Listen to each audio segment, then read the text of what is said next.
గుప్పెడు బూడిదెచ్చినా అంత్యక్రియలు చేస్తామంటూ గాదె సాయికృష్ణ తల్లి విజయలక్ష్మి భావోద్వేగానికి గురయ్యారు. తన కుమారుణ్ణి చంపిన వారిని శిక్షించాలని, బూడిద ఇవ్వకపోతే ఆత్మహత్య చేసుకుంటారని హెచ్చరించారు. కేసును సీబీఐతో విచారించాలని వైఎస్ఆర్సీపీ నేతలు డిమాండ్ చేస్తున్నారు. సబ్ కలెక్టర్ నిర్వహించిన బహిరంగ విచారణ తర్వాత మాట్లాడిన సాయికృష్ణ తల్లి పాత్రధారులకు, సూత్రధారులకు శిక్ష పడాలని డిమాండ్ చేశారు. గాదె సాయికృష్ణ లాకప్ డెత్ కేసులో ఎన్టీఆర్ జిల్లా సబ్ కలెక్టర్ నిర్వహించిన బహిరంగ విచారణకు సాయికృష్ణ కుటుంబ సభ్యులు హాజరై తమ వద్ద ఉన్న ఆధారాలను సమర్పించారు. దాదాపు 2 గంటల పాటు ఈ విచారణ సాగింది. విచారణ అనంతరం మీడియాతో మాట్లాడిన విజయలక్ష్మి తమ కుమారుణ్ణి ఎందుకు చంపారో చెప్పాలని, అసలు నిందితులను కాపాడుతున్నారని ఆరోపించారు. తమ కుటుంబాన్ని అంతమొందించే కుట్ర జరుగుతోందని అన్నారు. స్టేషన్లో దొరికిన బూడిద తమ కుమారుడిదేనని ఎలా నమ్మాలని ప్రశ్నించారు. సాయికృష్ణ క్రిమినల్ అంటూ పవన్ కళ్యాణ్ చేసిన వ్యాఖ్యలపై కూడా ఆమె తీవ్ర ఆగ్రహం వ్యక్తం చేశారు. ఏ మాత్రం న్యాయం ఉంటే సరిగ్గా విచారించి ఆ మాట తీసుకోమని చెప్పి నేను బాధపడను.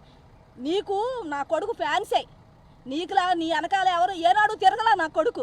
మేము ఓట్లేసి గెలిపించుకున్నాం కదా కాపులవి, అందుకని మాకు ఇలా చేశాడు. పోనీలే, న్యాయం నిదానంగా తెలుసుద్ది ఎవరేంటని. ఆ తర్వాత పశ్చాత్తాపడిన బాధ ఇది ఉండదు. ప్రెస్ మీట్లో ఇస్తారమ్మా, వాళ్ళకి చెల్లుతుంది, చేస్తారు. ఇంతవరకు తీసుకొచ్చి నాకు నా పిల్లోడు బూడిదేవలా, సరే ఇది పట్టించుకోవాలా. అక్కడ తిప్పుతున్నారు, ఇక్కడ తిప్పుతున్నారు, వాళ్ళు కూడా అందరూ మాయ చేస్తున్నారు. నేను ఎంతమంది ఎవరెన్ని మాయ చేసుకున్నాను, నా పిల్లోడు బూడి తిప్పించు. నేను కార్యక్రమం చేసుకుంటానయ్యా, నేను బతకలేకపోతున్నానయ్యా. నా కొడుకు రోజు నా మొక్క ముందుంటున్నాడు. సాయికృష్ణ లాకప్ డెత్ కి సంబంధించి తమకు ఉన్న అనుమానాలు, అభ్యంతరాలతో సబ్ కలెక్టర్ కి వినతి పత్రం ఇచ్చారు వైఎస్ఆర్సీపీ నేతలు.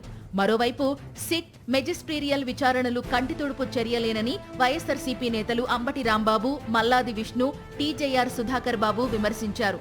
కేసును సీబీఐకి అప్పగిస్తేనే పూర్తి నిజాలు బయటపడతాయని అన్నారు.